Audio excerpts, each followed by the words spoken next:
Hello everyone, great to be with you virtually. I'd love to be there and see you all in person, but that's the times at the moment. So what I'm looking to do today is to give you a bit of an update and a bit of a snapshot on the Charter Hall Direct Debt Book and the Charter Hall Debt Book as well, and also to give you a market update. So just a bit of a sense about how markets are operating in the current, what is quite an uncertain environment. So firstly, I'm going to talk about the Charter Hall Group debt platform. So what you can see on the slide here is a snapshot of the debt metrics as at 31 December. We haven't reported our results for June 20, so more information to come, but at least this gives you a sense of the size of what we do and the scale of the business. So the debt book that we manage is around $16 billion. We're very active. As Steve mentioned, we have around 9 people in the team, all dedicated Treasury professionals with lots of years of experience.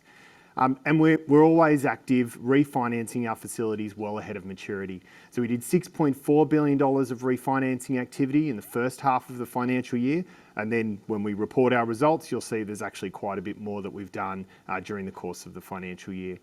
We have a weighted average debt maturity across the business of 4.5 years. And we're always actively working our debt book and actively managing the positions. We've got over 60 lenders, as Steve also mentioned. So a very broad and deep relationship across the bank debt and capital markets. So I thought I'd start by just going through the key credit metrics, just to give you a bit of a sense about what banks look for when they're assessing credit risk. And they're similar metrics to what you would see and the things that you use to assess whether you'd make a fund investment or not. So we're looking for a strong tenant counterparty, we're looking for long lease terms in an ideal world, non-discretionary and resilient tenants and sectors, high quality buildings and fit out, and a high underlying land value. So these are all the things that banks do when they're assessing risk and they're thinking about whether to actually lend to a fund. And fortunately for us, and we've got it, the business in a great position, the Charter Hall Direct business ticks all of these boxes. So then I thought I'd go through and just give you a bit of a snapshot about how debt pricing works and the build up of how you get to the cost of our debt. So bank debt pricing to start with is equal to the margin that you pay on the underlying loan plus the interest rate. So this slide we're talking about the margin. So what we've shown is the factors that drive bank margins. So you've got the bank's cost of funding and also the risk weighting of the assets. What we've shown on this slide in terms of the bank's cost of funding is the wholesale funding costs of the banks, just to give you a snapshot over time as to how they've changed. So what you can see is they've actually been trending downwards as a general rule, albeit we did actually have a spike in the last few months, which was as a result of COVID. It has trended back down again, which is a good sign for us because those funding costs ultimately get passed through to a borrower. The other thing is the cost of deposits.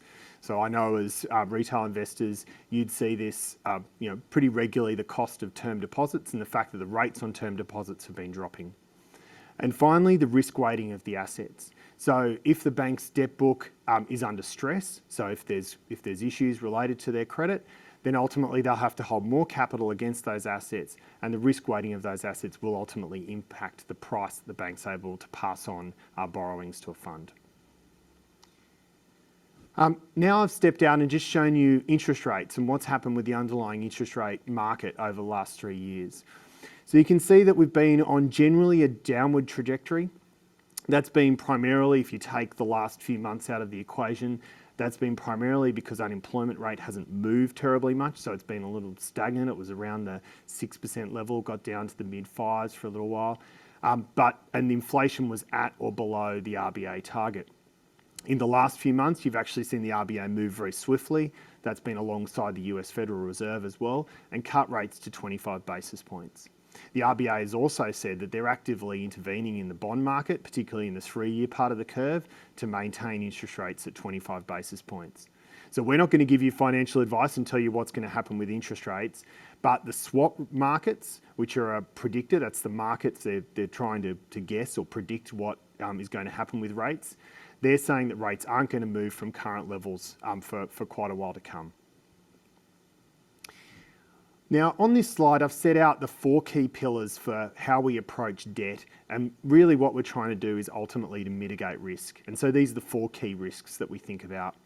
So firstly, when we think about refinance risk, So this is the risk that you come up to expiry and you're not able to extend or refinance a facility. So what we do is we extend our facilities early. We're looking at our maturities 2 years in advance, sometimes more in advance of maturity, to look to extend them and make sure that we have no near-term debt maturities. We have a preference generally for longer dated debt maturities as well.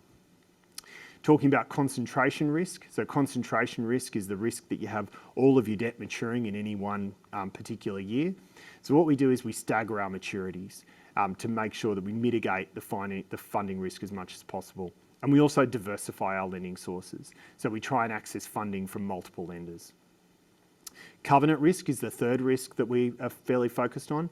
So to give you a sense, the typical covenants in a facility that we have are loan to value ratio, so the debt to the asset value, and then ICR, which is the amount of income generated by the property compared to the interest expense that you're paying on the loan. So we look at those, we build in appropriate buffers to those covenants when we're actually setting up the facilities, and then we regularly stress test those covenants just to make sure that we're still going to manage to the relevant covenant measure. Liquidity risk is the fourth risk that we cover. So we ensure that our commitments are fully funded, and we also have strong controls over our liquidity across the book. So this is a bit of a snapshot of the Charter Hall Direct Debt Platform. So I talked about the group debt platform. This is the debt platform as it relates to the 10 funds that are managed by the direct business. So the points to take away from this slide are really that what you've got is actually quite a substantial book in of itself in the direct business. We have $2.6 billion of debt facilities. We've got a weighted average debt maturity of 4 years. And a weighted average cost of debt of 2.1%, which is quite attractive in the current market. And that's across the 10 funds that are managed by the Charter Hall Direct business. I wanted to just demonstrate and walk you through a couple of case studies just to show the types of things that we've been doing within the direct business. So we thought the Charter Hall Direct Office Fund was actually a great example of the proactive refinancing that we were doing. So in the case of the Direct Office Fund, we increased the facility limits, we extended the term, we added a new lender, and we reduced the cost. So essentially pretty important 4 key pillars that we're able to achieve there. And important to note that we did that during March, which was actually when the pandemic was building up, particular head of steam at that time. So just to run through the numbers, we increased the facility from $1 billion to $1.15 billion. We increased the duration, and so the DOF fund has a weighted average debt duration of 4.6 years after the refinance. We added a new lender, so we had 3 banks within the DOF facility, and we added ING, which was a great addition to that facility. And we reduced the pricing by 20 basis points, and that pricing then ultimately flows through to DOF unit holders. The next case study that I wanted to talk about was the Charter Hall Direct PFA Fund. So actually a reasonably similar story. So same time period in March, we were seeing what was happening in markets, and we were actively trying to refinance and extend the facilities in advance of what we were seeing. So we increased the facility, we extended the facility, and we also restructured the facility to actually make it more flexible as a funding platform. So we increased the facility from $500 to $600 million. We extended the duration to a new 5-year term, which was a great result. And we restructured it, as I mentioned, so into a new platform, which actually enhances the funding flexibility for PFA. So look, that's really what I wanted to talk to you about, give you that snapshot. And I just wanted to leave you with the conclusion here and just how we think about the debt book. So we've got these 4 key pillars set out on the slide. And I'll just walk you through each of those. So from a platform scale perspective, we really try and utilise the debt book that we have within the business.